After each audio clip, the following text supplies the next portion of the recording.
अभी अभी बिहार का चुनाव खत्म हुआ है। चुनाव के दौरान सबसे अधिक वायदे रोजगार देने के हुए और अब रोजगार देने की बारी आई तो संविदा यानी ठेके के मजदूरों को भर्ती करने की कवायदें शुरू हो गई। तो आइए जानते हैं कि ठेका श्रमिक यानी संविदा श्रमिक के क्या अधिकार हैं और क्यों सरकार ठेके में भर्ती करना चाहती है। सबसे पहले तो समझने की जरूरत यह है कि स्थायी प्रकृति के किसी भी काम के लिए संविदा या ठेके पर रखना विधि विरुद्ध है और संविधान के भावनाओं के भी विपरीत है। लेकिन यह दौर है ठेके पर मजदूरों को भर्ती करने का। तो आइए इसको थोड़ा सा जानते हैं। सबसे पहली बात तो यह है कि देश की आजादी के बाद जब नई योजनाएं बन रही थी उस समय मजदूर वर्ग के अधिकारों के बारे में भी तरह तरह की बातें उठी और उसे एक हद तक लागू करने की कोशिशें भी हुई। दूसरे श्रम आयोग की रिपोर्ट इस मामले में विस्तृत बात करती है।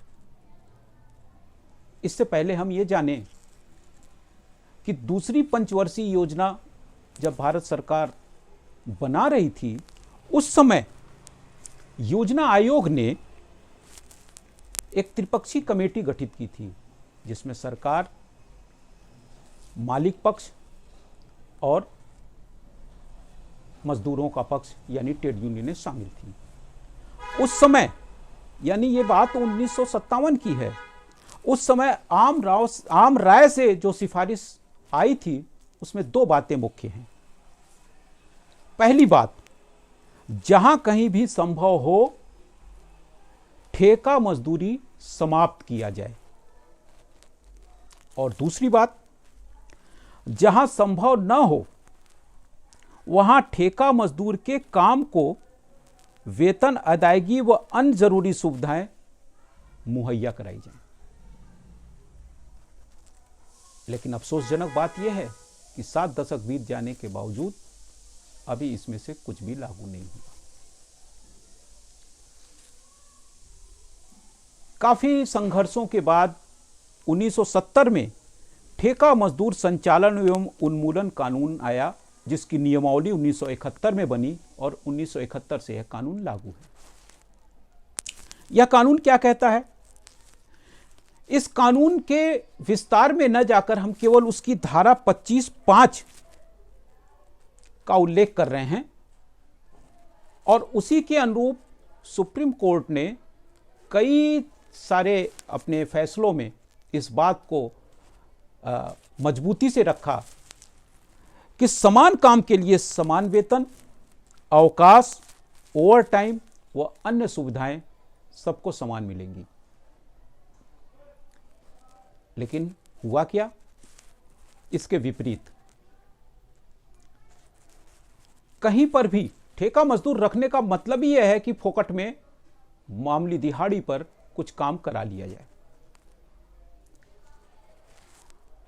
एक और बात हम बताना चाहेंगे कि ठेका काम किन किन चीजों में अभी तक का जो कानून है, अभी जो कानून बदल रहे हैं मैं उसकी बात नहीं कर रहा हूं, कि ठेका कानून में के अंतर्गत जो काम कराने की बात है वो ज्यादातर काम, पहली बात, स्थायी प्रकृति का कोई भी काम ठेके में नहीं कराया जा सकता या संविदा में नहीं कराया जा सकता है। दूसरी बात, बागवानी, निर्माण के कार्य, अभी बाद में एक बदलाव के साथ सिक्योरिटी यानी सुरक्षा का काम, इस तरीके के कामों को ठेका में, संविदा में कराने की, सफाई का काम उसमें है, ये संविदा में कराने की अभी के दौर में स्वीकृत है। लेकिन जितने भी प्रकार के काम हैं अभी तो वो सारे के सारे काम ठेका श्रमिकों से ही कराए जा रहे हैं। अभी हम एक दूसरी बात और कहेंगे कि ठेका प्रथा की वर्तमान में कई श्रेणियां हैं। संविदा में काम कराने की कई श्रेणियां हैं। एक जो डायरेक्ट सीधे ठेकेदार के मातहत काम करते हैं, दूसरे वे जिन्हें कंपनियां या सरकारी विभाग सीधे बिना ठेकेदार के अपने मातहत रखती हैं लेकिन वो संविदाकार होते हैं। एक नई चीज जो 2018 से कानूनी रूप ली और जो अभी वेतन संहिताएं आ रही हैं उसमें तो उसने स्थायी रूप भी ले लिया है, इसके पहले ही स्थायी रूप 2018 में ले चुका है, वो है फिक्स टर्म यानी नियत अवधि का रोजगार। इसमें क्या है, इसमें गौर करने की बात है कि ऐसे तमाम कामों को सीधे संविदा, मैंने वो जो कर्मकार है, वह जो कर्मचारी है, वो जो श्रमिक है, उससे सीधे संविदा कर लिया जाएगा 3 साल के लिए, 2 साल के लिए, 5 साल के लिए, 4 साल के लिए। यह है फिक्स टर्म, यह भी एक संविदा की कैटेगरी है। इसके अलावा जो ठेके की पुरानी पद्धति थी उसको भी बदलकर फोकट के नए मजदूर यानी नीम ट्रेनी के रूप में एक नया पिछले 2016 के बाद से यह प्रक्रिया शुरू हुई और उसमें हम देखेंगे कि किस तरीके से इसमें भी ठेका और ठेकेदार का रोल है, लेकिन ये ठेकेदार छोटे स्तर के नहीं है, ये बड़ी बड़ी एनजीओ कंपनियां हैं, वाईएसएफ जैसी कंपनियां हैं जिनको की संविदा पर फोकट के मजदूर यानी कि जिसको जो कर्मकार की परिभाषा में ही नहीं आता है वो रखने की छूट मिली है। तो ये तमाम तरीके के अलग अलग प्रवर्ग हैं जिसको हम संविदा कर्मकार कह सकते हैं। अभी तक जो कानून है उसके तहत जिस भी विभाग में या जिस भी फैक्ट्री में 20 से कम संख्या में कर्मकार होंगे वो उनके लिए ठेकेदारों को किसी भी प्रकार की कानूनी तौर पर उनको रजिस्टर्ड कराने की, पंजीकरण कराने की कोई आवश्यकता नहीं। अभी वो कानून बदलकर कुछ राज्यों में पहले से ही बदल गया है और अभी जो श्रम संहिताएं आ रही हैं उसमें यह संख्या बढ़ाकर 50 कर दी गई है। यानी 50 से कम संख्या वाले विभाग में या कारखानों में या किसी कंपनी में जो भी श्रमिक काम करेगा वो ठेकेदार के मातहत होगा, वो संविदाकार होगा, लेकिन उसके रजिस्ट्रेशन की कोई प्रक्रिया ही नहीं होगी। तो उसे क्या मिल रहा है और क्या नहीं मिल रहा है और उसके क्या अधिकार हैं, उसको कोई अधिकार नहीं, यानी वो बाहर हो गया। अब हम दूसरी बात करें, जो अधिकार उसे मिले हुए हैं उनमें से कोई भी 1971 में से ये लागू है कानून, ठेका प्रथा उन्मूलन कानून, लेकिन आज तक उसमें से ज्यादातर चीजें हुई ही नहीं लागू, सरकारी विभागों में भी नहीं हुई। पीएफ का मसला ले लें, नियमतः पीएफ काटना और उसे जमा करना ठेकेदार की जिम्मेदारी है, लेकिन ज्यादातर विभागों में वो इसे जमा ही नहीं करते हैं और ये सब कुछ विभाग की मिलीभगत से होता है और मजदूर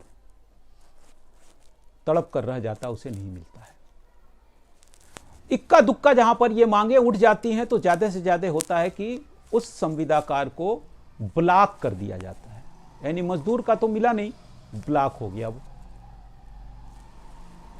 इसी तरीके से पीएफ और वेतन के घोटाले इतने हैं कि किसी को 10 दिन के लिए काम पर रखा, किसी को 1 महीने के लिए रखा, किसी को 6 महीने के लिए रखा और उनके बहुत सारे पैसे और पीएफ का फंड और यहां तक कि ईएसआई का भी फंड ठेकेदार दबा जाते हैं। और ये घटनाएं तो बेइंतहा हैं। यही नहीं, संविदा पर रखने के लिए श्रम विभाग में ठेकेदार को पंजीकरण कराना पड़ता है और उसे यह लिख कर देना होता है कि हम इतने संविदा श्रमिक को फला जगह इस विभाग में उस फैक्ट्री में रख रहे हैं। वो पंजीकृत होते हैं और फिर उस विभाग द्वारा भी पंजीकृत होते हैं। लेकिन होता क्या है, 50 श्रमिकों का अगर उसने पंजीकरण कराया है और 250 श्रमिकों को सप्लाई कर रहा है, तो 200 के बारे में क्या कानूनी रूप से उसको क्या सुविधा मिलेगी? वो कानूनी हक की लड़ाई लड़ेगा, इससे पहले ही वो बाहर हो चुका होगा। तो इस तरीके की बहुत सारी धांधलेबाजियां हैं, जिन धांधलेबाजियों को हम लगातार महसूस कर रहे हैं, फेस कर रहे हैं, और इक्का दुक्का कहीं कहीं कुछ मामले उठ जाते हैं जहां पर लोग संगठित होते हैं, उसके बाद उनको निकालने की बारी आ जाती है और कानून के तहत उनको प्राथमिक स्तर पर जो चीजें मिलनी चाहिए उनकी बात बेईमानी बनकर रह जाती है। ये बात केवल हम प्राइवेट फैक्ट्री के बारे में नहीं कह रहे हैं, ये बात सरकारी विभागों में भी पूरी तरीके से लागू होता है। तो ये हालात हैं, मूलभूत अधिकार उनके कुछ नहीं मिलते हैं। अब सवाल यह है कि जब लगातार और पूरे देश में यह सवाल उठता रहा है और उठ रहा है और इसके संघर्ष भी हो रहे हैं कि स्थायी प्रकृति के कामों को संविदा पर भर्ती न किया जाए, उन्हें स्थायी किया जाए, तो फिर सरकार जो नीतियां बनाती है वो संविदा पर क्यों रख रही है? ये एक बहुत ही जिंदा और अहम सवाल है। इन सवालों पर हमें सोचने की ज़रूरत है, इन सवालों से हमें जूझने की ज़रूरत है। आज हम इतनी बातें जंजवार के इस साक्षात्कार में आपके सामने रख रहे हैं। धन्यवाद।